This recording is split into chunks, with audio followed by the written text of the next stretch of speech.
Dear friends, কেইদিনমান আগত মোদী কেবিনেটত এগ্ৰিকালচাৰ ৰিফৰ্ম বিল 2020 পাছ হৈ গৈছে। এই বিলখনৰ বহুতেই বিৰোধিতা কৰি আনকি কৃষকসকল ৰাজপথলৈকে ওলাই আহিছে।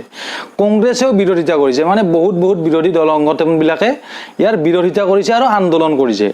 এই বিলখনতনো আচলতে কি আছে, এই বিলখনে কি ক্ষতি কৰিব পাৰে, এইখিনি সম্পূৰ্ণকৈ ডিটেইলছত সহজ ভাষাত সৰল ভাষাত মই আজি বুজাবলৈ চেষ্টা কৰিম। তো গোটেইখিনি বুজিবৰ বাবে আপোনালোকে ভিডিঅ'টো সম্পূৰ্ণকৈ চাব। এই এগ্ৰিকালচাৰ ৰিফৰ্ম বিল 2020খন বিৰোধিতা কৰাৰ আটাইতকৈ মুখ্য কাৰণটো হৈছে যে আগতে যিকোনো গুদানত সাপোজ আপোনাৰ আলু হোক বা আপোনাৰ দালি হোক বা চাউল হোক বা পিয়াজ হোক, যিখিনি এসেনশিয়াল সামগ্ৰী, এই সামগ্ৰীখিনি যিকোনো গুদান এটাত ষ্টক কৰি থব পৰা নাছিল। ষ্টক কৰিলে কি কৰে, যোগান বিভাগৰ পৰা নিৰ্দেশ যায়, পুলিচ গৈ পিনি সেই গুদানত উপস্থিত হৈ যায় আৰু উপস্থিত হৈ পিনি সেই গুদানত যিখিনি ষ্টক ৰাখিব, ষ্টকটো তেওঁলোকে বাহিৰ কৰি দিবৰ কাৰণে নিৰ্দেশ দিয়ে। এতিয়াৰ পৰা মোদী গভৰ্ণমেণ্টে এই ৰিফৰ্ম বিলখনত কৰিলে যে যিকোনো গুদানত বা যিকোনো ঠাইত এতিয়া মানুহে ষ্টক কৰিব পাৰিব। তাত যোগান বিভাগে গৈও একো কৰিব নোৱাৰে। তাত যদি সাপোজ কোনোবা এটা গুদানত আগতে যদি ধৰক 100 কুইণ্টল মাল ৰাখিব পাৰিছিল, এতিয়া যদি সেই তেখেতে গুদানটো বঢ়াই পিনি তাত যদি 1000 কুইণ্টলো মাল ষ্টক কৰি থৈ দিয়ে, তেতিয়াহ'লে কোনোৱে একো কৰিব নোৱাৰে, কাৰণ এই ৰিফৰ্ম বিলখনত পাছ হৈ গৈছে। সাপোজ কোনোবা এটা গুদানত আগতে 100 কুইণ্টল মাল ৰাখিছিল, এতিয়া যদি তাত 1000 কুইণ্টল মাল ৰাখি থয়, কালি যদি অসম পুলিচৰ মানুহ এটা গৈ পিনি গুদানত ধৰে যে আপুনি ইমান কুইণ্টল মাল কিয় ৰাখি থৈছে, বজাৰত দাম বাঢ়ি গৈছে, তেতিয়া গুদানৰ মেনেজাৰে দেখাই দিব যে কি আপুনি নাজানে নেকি যে এইটো এগ্ৰিকালচাৰ ৰিফৰ্ম বিল মানে চেঞ্জ হৈ গ'ল, তো আপুনি ইয়াত আহি পিনি কি কৰিছে। তো এনেকৈ কি হ'ব, যিবিলাক ডাঙৰ ব্যৱসায়ী আছে তেওঁলোকে এতিয়া ষ্টক কৰি দিব বস্তুবিলাক, যেনেকৈ ধৰক চাউল ষ্টক কৰি দিব বা পিঁয়াজ ষ্টক কৰি দিব। তেওঁলোকে ষ্টক কৰি দি পিনি বজাৰত দামটো বঢ়াৰ পিছত তেওঁলোকে ওলাই দিব। এই বিলখনত কোৱা হৈছে যে এই ষ্টকটো কৃষকসকলেও ৰাখিব পাৰিব। কৃষকসকলেও যদি 1000 কুইণ্টল 1200 কুইণ্টল যিমান ৰাখিলেও ইয়াত কোনেও একো কৰিব নোৱাৰে। তো এতিয়া আপুনি ভাবি চাওক, এতিয়া কোনোবা ডাঙৰ বেপাৰী এজনে বেছিকৈ ষ্টক কৰিব পাৰিব নে এজন কৃষকে ষ্টক কৰিব পাৰিব। সাপোজ এজন কৃষকে 100 বিঘা মাটি পিঁয়াজ কৰিছে, পিঁয়াজ কৰি পিনি আজিৰ পৰা 6 মাহ পিছত সেই পিঁয়াজটোৰ দাম বাঢ়িব। সেই কৃষকজনে বাৰু সেই 100 বিঘা মাটিৰ সামগ্ৰীখিনি তেখেতৰ ঘৰত ৰাখিব পাৰিব নেকি? কৃষক এজনৰ ইমানখিনি ৰাখিব পৰা মানে জাগা থাকিব নেকি এজন কৃষকৰ? আৰু ভাবিছোঁ কৃষকজনে যদি এনেকৈ ৰাখিবই পাৰে বা তেওঁ যদি সেই 6 মাহ নিবিকাকৈ তেখেতে ঘৰখন চলিবই পাৰে, তেতিয়াহ'লে তেখেতটো কৃষক নহয়, তেখেত এজন ডাঙৰ ব্যৱসায়ী হ'ল।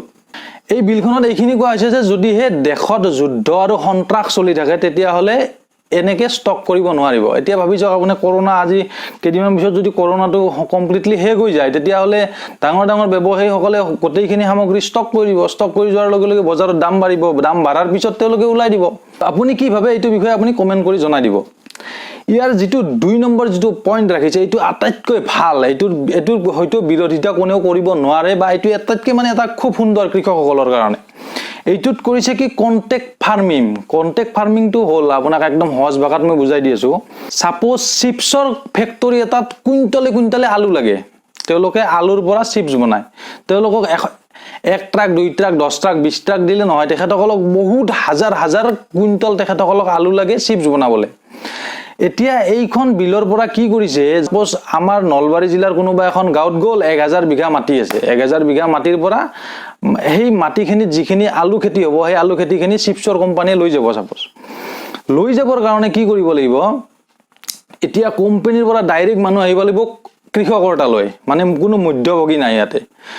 সেই কোম্পানীটোৰ পৰা মানুহ আহি ডাইৰেক্ট কৃষকৰ লগত এগ্ৰিমেণ্ট কৰিব লাগিব যে সেই খেতি কৰাৰ আগতেই মাটিখিনি যেতিয়া শুকান পৰি থাকিব, তেতিয়াই কৃষকৰ লগত কথা পাতিব যে মই এই 1000 মাটিত যিমানখিনি খেতি হয়, এইখিনি আলু মই সাপোজ 50 টকাত কিনি নিম। যদি সেইখিনি খেতি কৰা সময়ত যদি আলুখিনিৰ দাম যদি 1 টকাও থাকে বা 10 টকাও যদি কিলো চলি থাকে, যদি সেই এগ্ৰিমেণ্টটোত 50 টকা এগ্ৰিমেণ্ট কৰি লয়, তেতিয়াহ'লে গাঁৱৰ কৃষকে ক'ব বোলে হ'ব, আপুনি যদি 50 টকা নিদিয়ে, আমি ইয়াতে মই বিলাহী কৰিম। সেনেকৈ এগ্ৰিমেণ্টটো হৈ পিনি তাত যিমানখিনি দাম ধৰাব পাৰে, কৃষকে ডাইৰেক্ট কোম্পানীৰ লগত কথা পাতিব। কথা পাতি কিনি কথাত যদি এগ্ৰিমেণ্ট হয়, তেতিয়াহ'লে কৃষকসকলে তাত খেতি কৰিব। এতিয়া কি হয়, আমাৰ অসমতে বহুত বৰপেটা আৰু দৰঙত এনেকুৱা কিছুমান ঘটনা হয়, যিবোৰ খেতি কৰাৰ সময়ত দামটো বহুত বেছি থাকে, কিন্তু বিক্ৰী কৰাৰ সময়ত দামটো কমি যায়।